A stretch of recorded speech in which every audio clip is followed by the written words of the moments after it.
Hi, I'm Hennah. Most of you know me from media, but now I want to come into your space and your living rooms and your life and share a different perspective. This show that's going to bring you several episodes in this series will be all about politics, economy, lifestyle change, and what's happening not just in our cities, but in the rural areas as well. My first guest is Alois Jerewai, Senior Legal Counsel, and we get his views on what's been happening lately. As I understand, the events which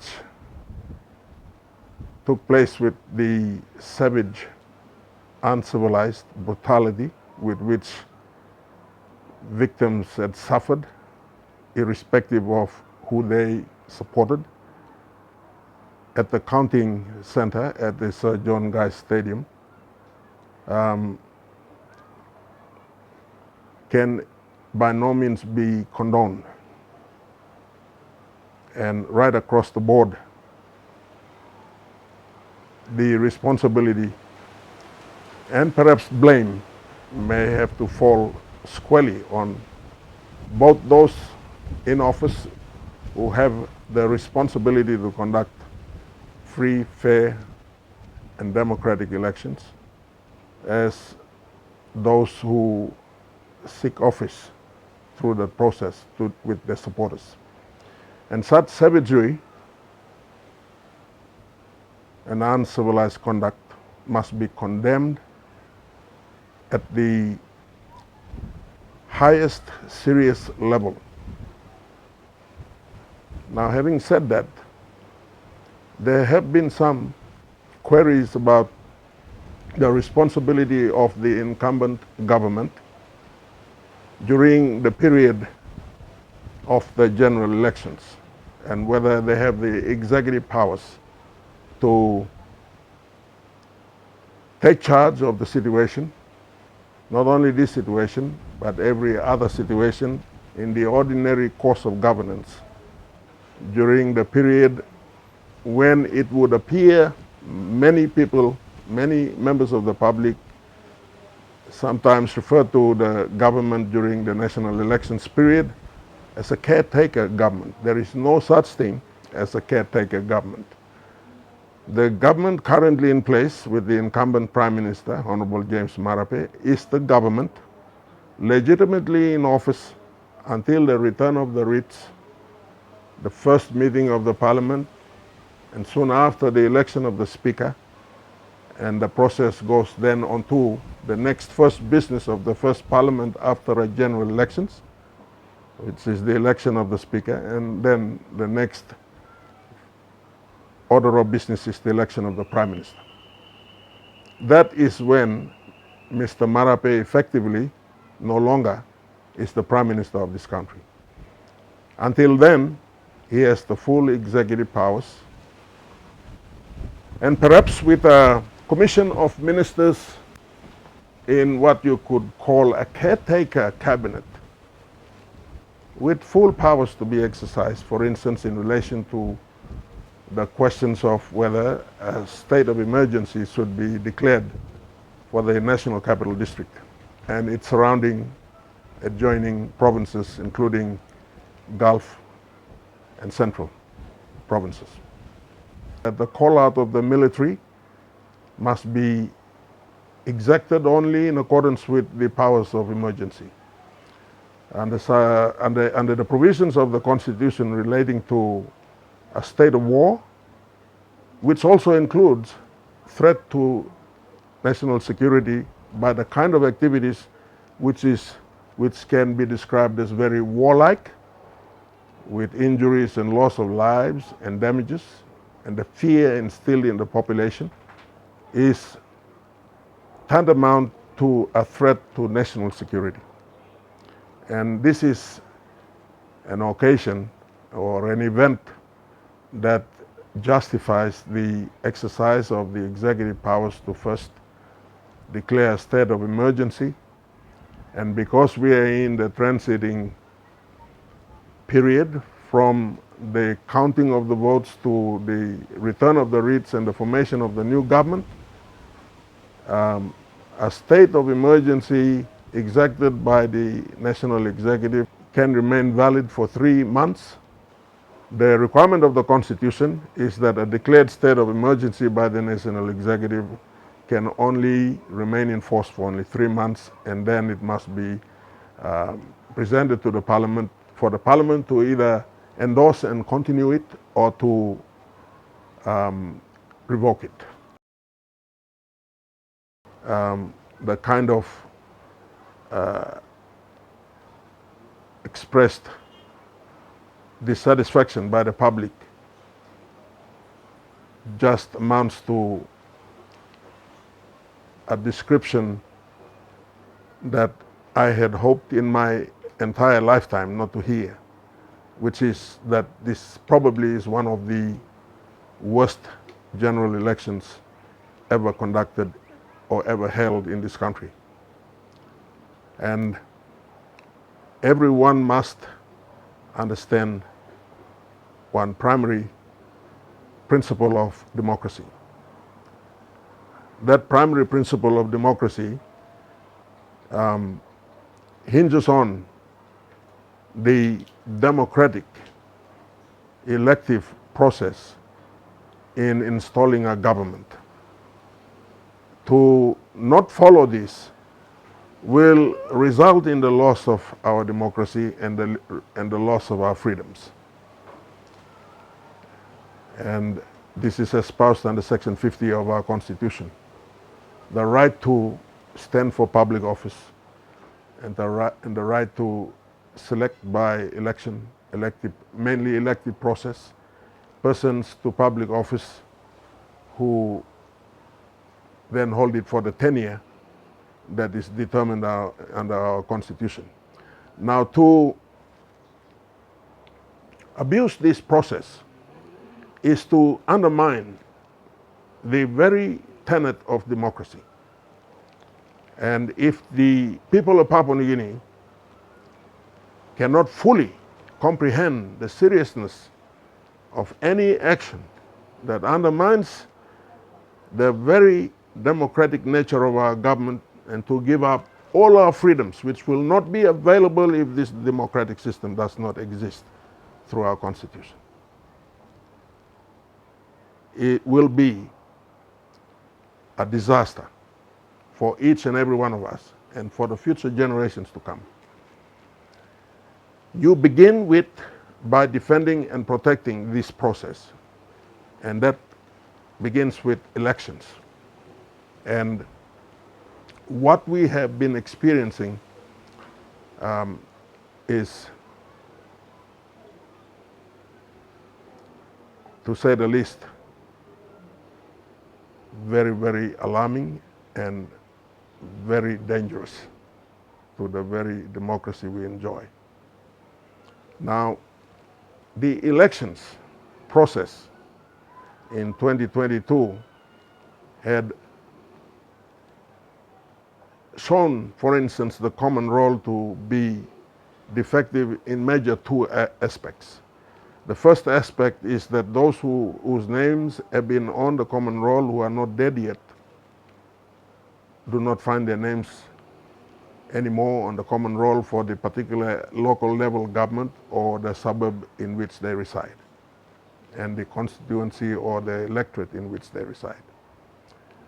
And the second is those who have not been of voting age in the previous two general elections have now become of voting age, and their names have not been enrolled on the common roll so that they can exercise their constitutional right to either stand for office or vote those of their choices into office. Now, the second aspect is not wholly a matter to be, or rather the responsibility of which cannot be wholly placed on the Electoral Commission, because the provisions of the organic law on the national and provincial and local level government elections places the responsibility on every citizen to ensure that their names are on the common roll. And if their names are not, who were eligible to enroll, and they themselves did not take the step to enroll their names, they have only themselves to blame.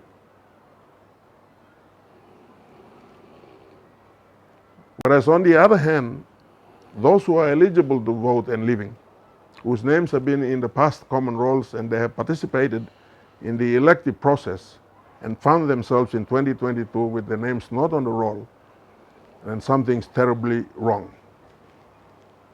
Now, whose responsibility is it to ensure that neither of the defects are prevalent? We accepting that there may be some, for instance, rejection to register on a particular common roll because your name appears somewhere else. Now, with those kinds of exceptions, the primary responsibility lies there, and it is also the primary responsibility not only of the Electoral Commission, but of the representatives of the electorates, who I have noted have never raised the issue of ensuring their constituents' names are on the common roll who are of voting age. So on this issue, the Electoral Commission cannot be wholly blamed and cannot wholly take the responsibility. The responsibility falls back on individuals as well as the elected leaders up till now.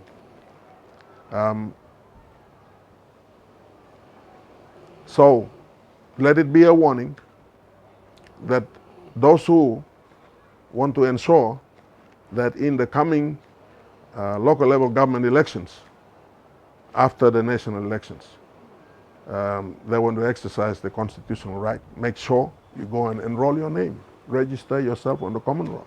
Do not wait for the Electoral Commission to come and invite you to.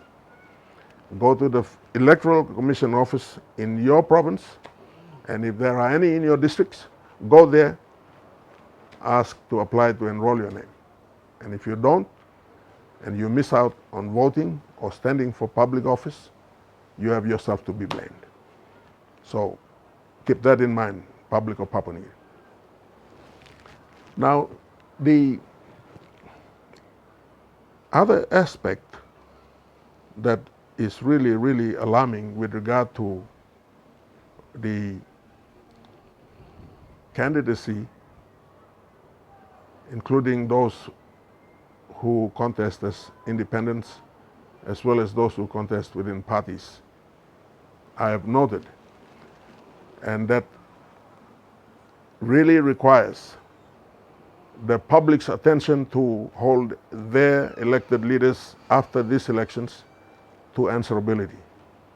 And that aspect is that every political party, every registered political party registered with the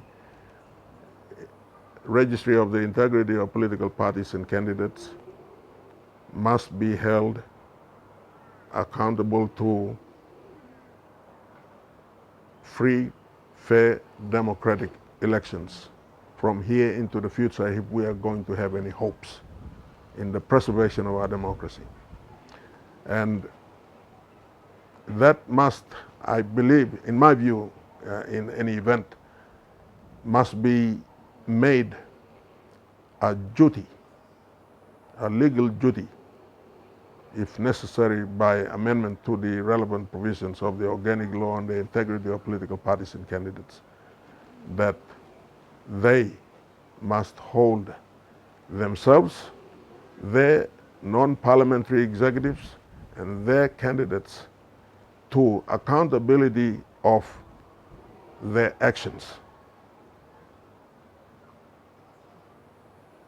In fact, there are no provisions right at this point in time that hold them to accountability. And accountability, I mean accountability in terms of the threat of deregistration, in terms of threat of automatic loss of public office in the event that they are found to be guilty of any of the misconduct, inclusive of corrupt practices, manipulating the electoral process, which is also a corrupt practice, if not criminal in nature as well.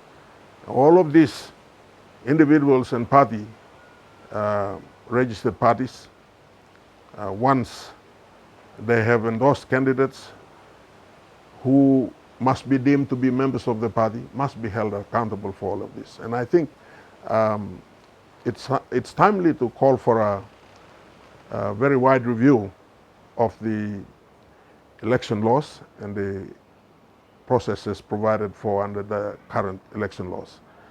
And one of the very interesting aspects which had not been considered in any detail, and even now as I speak of it, I have not given it any detailed consideration. But it's occurred to me that, for instance, in the Highlands region, we tend to ignore the fact that the house line, the tribal grouping in a house in the abstract house means the loyalty of the entire individual members of that house line are owed to its leader. And there is no way at this point in our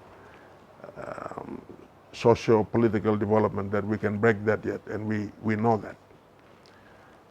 We know that, and yet we want to impose the alien concept that you can step out of the house, at least in the Highlands, and select a leader outside of the house. I'm afraid that's like going against the grind. And it occurred to me that there is a possibility of suggesting that why not have a Congress of tribal leaders up in that region? And through that Congress within the tribal Congress within the region, they can select the members of parliament to represent them in the national parliament of Papua New Guinea. I know many of them will jump up in arms and say that my comment is discriminatory. But it's incumbent on you people to step up and respect the general rule of law as applicable to all of us, or you may have to be considered separately. I'm sorry, I have had to live in a lifetime where I have to say this.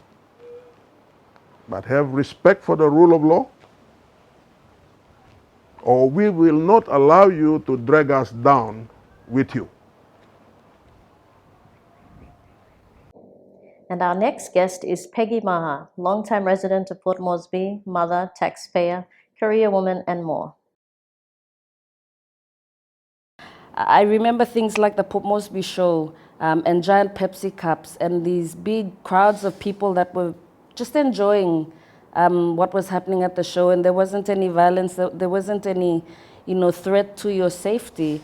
As a young girl, I was there with my family, and I have 3 sisters and a brother, so majority of us were female, and it was very safe. It was very safe for us. So it saddens me to see what we've become. It saddens me to see this city become unsafe for women and children and just people in general. I think that there are men that are also unsafe in this city, and it doesn't end with women and children. And I think when I look back to my childhood, it's extremely disheartening, and it makes me sad for my children that they are experiencing a very different Port Moresby to the Port Moresby that I grew up in. Yes, I think a lot of the issues we face today are issues that have been left, we haven't dealt with when we should have dealt with them, and they've been compounded over the years. We were always a ticking time bomb, I think, because we didn't manage rural to urban drift. We didn't think of planning for the increase or the number of citizens within the city rising to the point where it has. I think poverty plays an extremely big role in what we're seeing today, because we have not focused on empowering our people economically, and so they live in poverty and they have that mindset, and so they're desperate. And so what do they turn to? They turn to crime, because that is the only way they can survive. when we think about all these things, it points to systems breaking down or systems not being put together properly. And it points to a lot of things, education, health. There's so many different issues that we could bring up. And I think underlying all of that, at the base of all of that, is that we have not, one, planned properly for the, the boom in population that we've seen. And so we've left people living in poverty. And so that mindset tends to draw people to doing things like stealing to survive. And who do we blame? We can say burn down the settlements.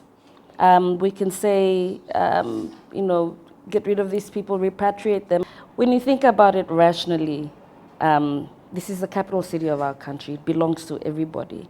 But in saying that, I think there is a certain level of respect that you need to bring when you come here to Port Moresby, because there are landowners, there are people that own the city that we live in. So there is a certain level of respect that should be given.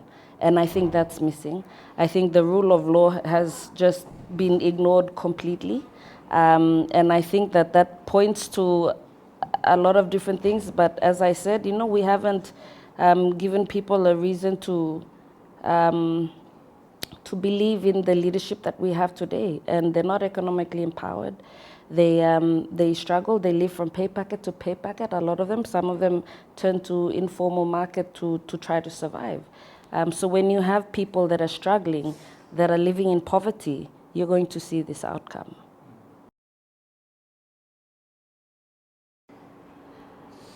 There are various things, and I think that question, as open-ended as it is, there's so many people that I've spoken to that have lots of solutions for some of the problems that we have. And I think one of those things is dealing with poverty, I think, is the biggest issue. Dealing with poverty, empowering people economically will give them the freedom to live life as they choose. They will not need to turn to crime to do certain things. I think a great example of what's been done right, and I think we don't talk about the things that have been done right enough, is what Alan Bird has done in where he's from. He's taken his farmers and he's empowered them. He's taken what they're good at and he's given them the resources to make them better at it. And that's something that we should look at as as something that we can do and emulate. I think the Port Moresby I'd like to see is a Port Moresby that allows me to walk down my street at 9 o'clock at night, to go to the servo down the road, to buy some bread for the morning because I forgot to go to the shops. A Port Moresby that allows me to wear a skirt and walk down to Ella Beach and be able to feel that I will not be harassed or intimidated by people that do that, and there's many of them.